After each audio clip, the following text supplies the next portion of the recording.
Ito ang Purok Kagaykay, Barangay 2 sa Bacolod City. Humigit kumulang 72 pamilya ang dating naninirahan dito. Isang private property ang naturang lugar. Ipinademolish ng may-ari ang mga bahay ng informal settlers noong Abril. Halos 5 buwan ang nakalipas, ilang residente ang nananatili sa lugar. Nandito raw kasi ang kanilang kabuhayan.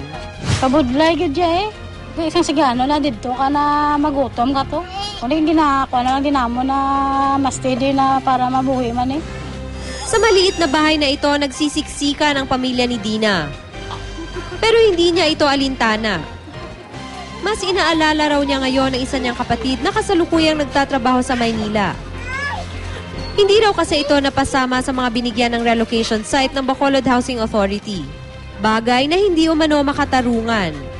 Yung pulay yung ginadiganin kayo para matagaan sa relocation, nagastuwa lang sa sang papilis, hasta subong lagi sa gintagaan relocation. Ayon naman sa BHA, nakikisimpatya sila sa mga informal settler, ngunit sumusunod lang daw sila sa mga alituntunin. Absentee sila, wala sila sa site. By the time mag-inspection kami, atos na sa Manila. Nasun permanent employment sa Manila.